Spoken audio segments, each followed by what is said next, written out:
What's up, you guys? Welcome back into iHeartRadio's official wrestling podcast. This is the Battleground Podcast, and I will tell you, TNA is making their return to Louisville August 30th, which, by the way, you can still grab your tickets now, TNAWrestling.com. And, well, we have a guest on the show that a lot of things have happened since we last had him on. Let's give it up, everybody. Mike Santana joins the show. Mike, how you doing, sir? Up? I'm doing great. How are you? I'm good. Glad to have you back on. Last time we had you on the show, it was after your documentary debuted. A lot of people talking about it. And you know what? I want to talk about something else that's happening coming up here literally in just a couple of days. It is August 23rd is your 1-year anniversary of returning to the ring from injury. Now, if you could talk to yourself a year ago before your return, what would you tell yourself? Trust yourself. I would say trust your process, trust yourself. Like when I was out, I put together a plan, and I told myself I'm not going to steer away from that plan. And so far, that plan has been hitting on all cylinders. And of course, in the beginning, you don't know how things are going to go.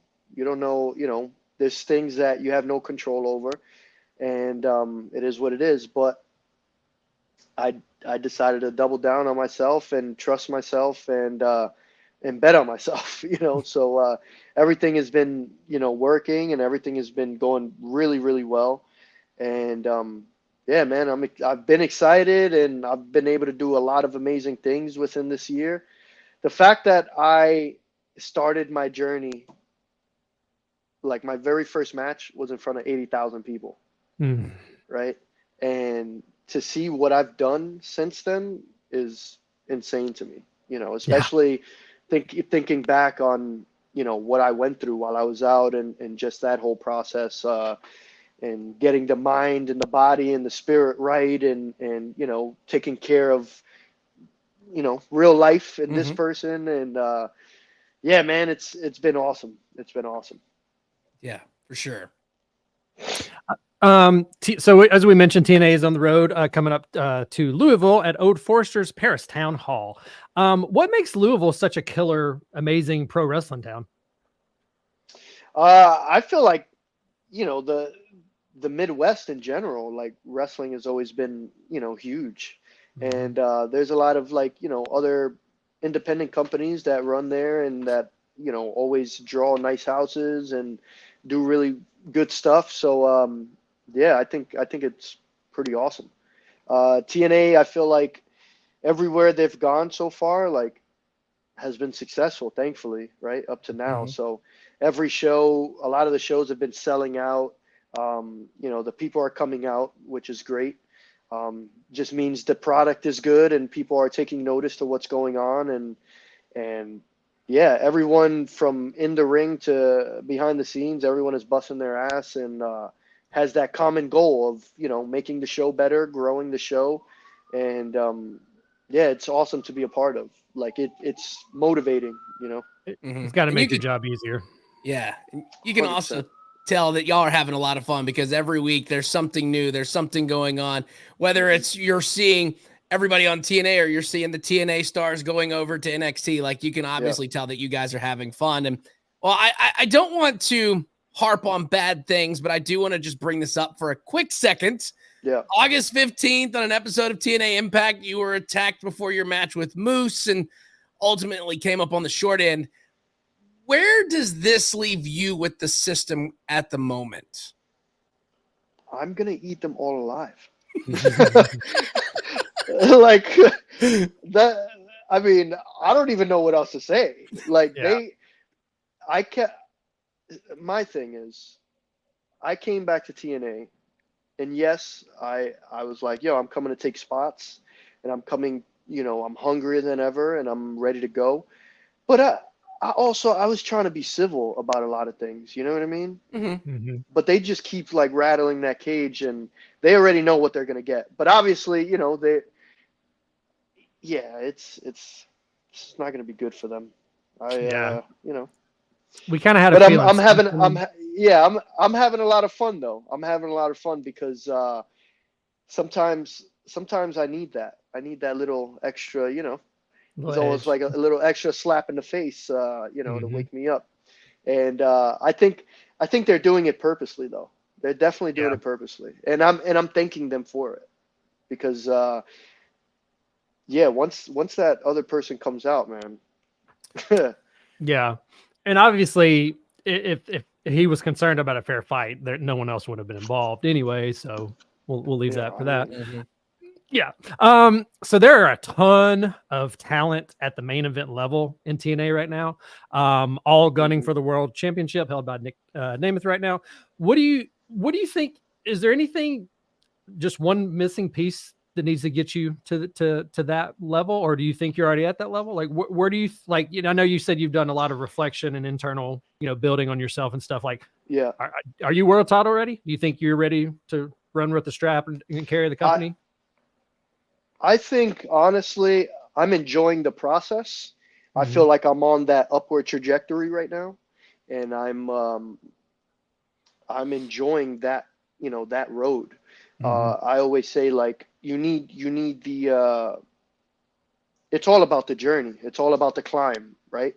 Because the climb is what's going to matter the most, and it's what's going to allow you to enjoy that moment the most, because you know what the hell you went through to get there. Right. And right now, I feel like I'm on that process. I'm on the climb, and I'm enjoying every bit of it. I think for me, the two people, for me personally, that I need to test myself against and that I need to beat is Moose and Josh Alexander. To me, two big ones. Yeah. To me, those are the two guys that are going to propel me to that next level in TNA. And as you said, I'm already on that process with Moose, and things with the system and I are far from over. Things with Moose and I are far from over, and he knows that. But yeah, I think I'm on that road, and I can't wait, because I said it before, like, everything that I've been through to get back to what I love to do, like, that's my motivation, man. Like, I hate to say it, they ain't nobody hungrier than me right now. Like, that's the honest truth, and I'll say it to anybody's face in the company. I'm ready to go, and when I get there, just put it on my back and let's go. It's full force. And you've been making the towns too. Like, when you're not doing your impact commitments, I mean, it's almost like every weekend. It's like, bam, bam, bam, bam. Oh bam. yeah. Yeah. Oh yeah. I've been on the road, I'd say, the past 8 or 9 weeks straight. Man, like I'm not playing. Yeah. Like I told myself, I told myself when I came back, it's like, it's full force. I'm not stopping. Like I'm having the time of my life. Like I said, I'm more motivated than ever. I'm putting in the work, not just, on the weekends, but during the week. I'm in the gym every day. I'm making sure my mind stays right, my body stays right. Also making sure that I'm the best dad possible. Just, maintaining that balance, for me. And I feel like I've been doing a great job, and I'm ready to go. Yeah, and that's some good stuff right there. Is, I mean, like you mentioned the balance, and you're ready to go, and it's like, you said you've been on the road for the past several weeks, and it's like, okay, TNA, once it happens, give this man this title over here behind me, because he's gonna take that everywhere with him. You just heard him saying that he's on the road traveling everywhere, and one thing that here recently a lot of people have been paying more attention to is more diversity. It's being louder than ever been before. Why is it so important to represent your country and culture to the pro wrestling world in 2024? I mean, in general, it just, for me personally, I feel like it just gives more hope to all those people and more motivation to all those people. And for me, I've done it since day one.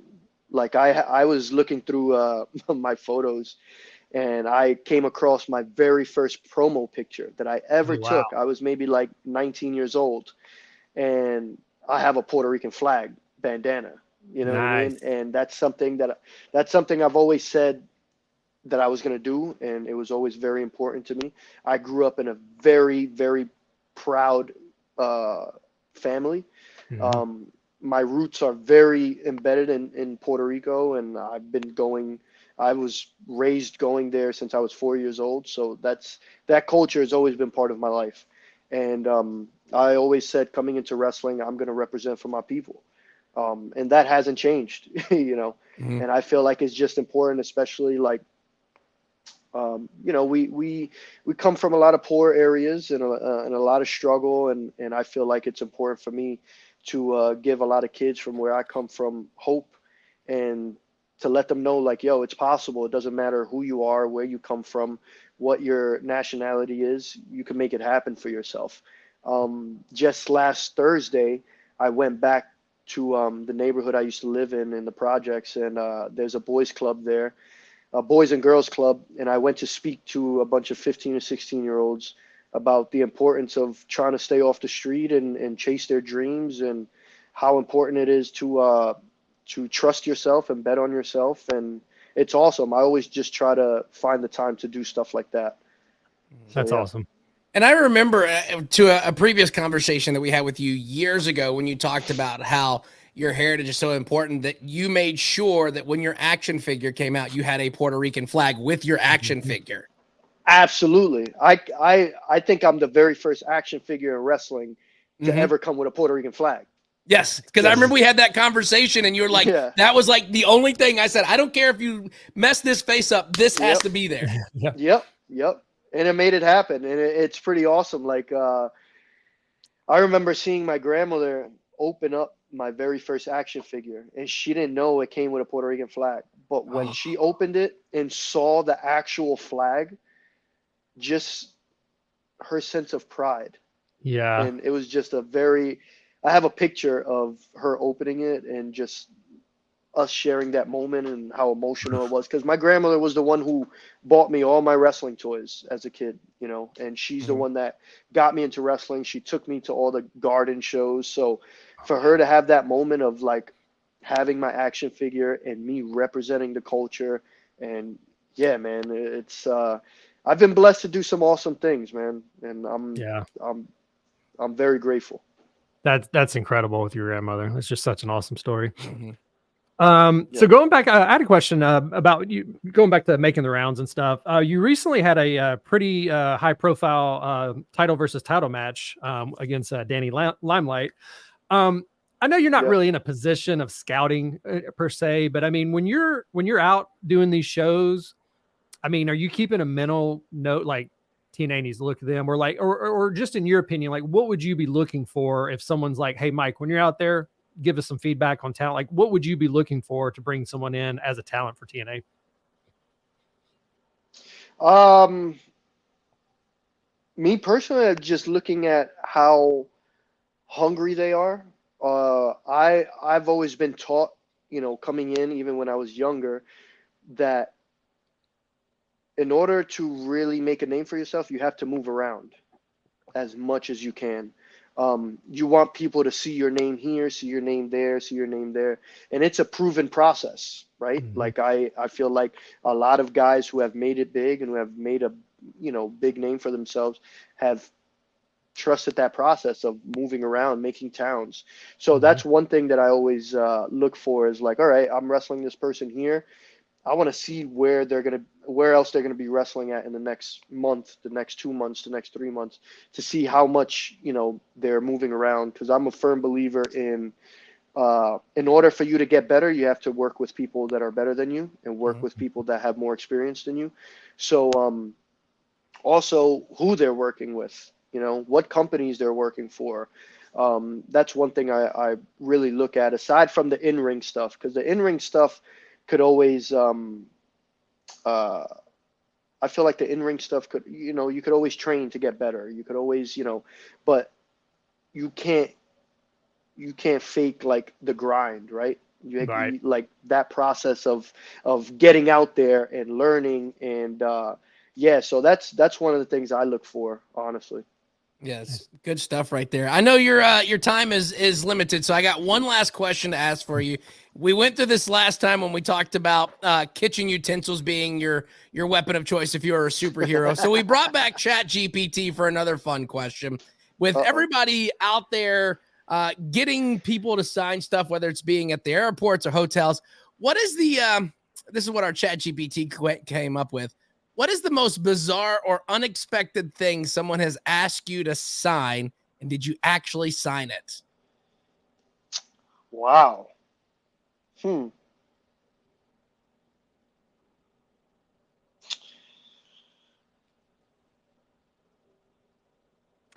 don't know if that means there's a lot of them for him to think about, or there's been a few, but I think I feel like it's always weird when someone takes off their like article of clothing and have me sign it. Like here, sign my T-shirt instead of just like turning their back to you. Yeah, like you don't have to take it off, bro. It's actually easier if you have it on your back or something. You know what I mean? Like I don't want to see none of that. Yeah. Come on, bro. Someone recently asked me to sign their like Croc. They took their Croc off that they were wearing, and I was like, yo, you're barefoot, bro. Yeah. But I'll sign it. Here you go. Yeah, I'm like, all right, I guess. Jeez. Oh man. Well, or I hate when someone like asks me to sign it. I'm a sneakerhead.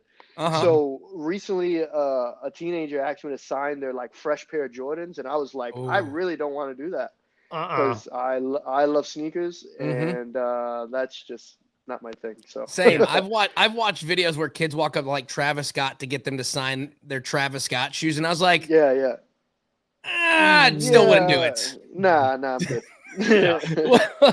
Well, Mike, it's an honor to have you back on the show, man, and definitely looking forward to seeing you get this gold over here behind me around your way, so we can get you back out on the show. And wishing you nothing but the best. And of course, TNA coming back to Louisville August 30th. Grab those tickets now, TNAwrestling.com. And before we let you go, you want to say anything to everybody watching and listening to this right now? Keep supporting TNA Wrestling. We're on to some awesome stuff. The show just keeps getting better and better. And keep following me on social media. I always post, all the stuff that I'm doing, all the projects that I'm working on and stuff. You can catch me at Santana_proud on X and on Instagram. And just stay up to date. And thanks a lot, man. I appreciate all the support. And if you're trying to get one of his T-shirts, you see him wearing the Born Nasty T-shirts. The pre-orders ended last week, so you just have to like DM him to get those shirts. Yeah, word. Also, like it's been pretty cool to like bring that back, and this first drop like blew me away. I was like, oh my god, it was pretty awesome. But I plan to try to do a new drop every month, so stay tuned.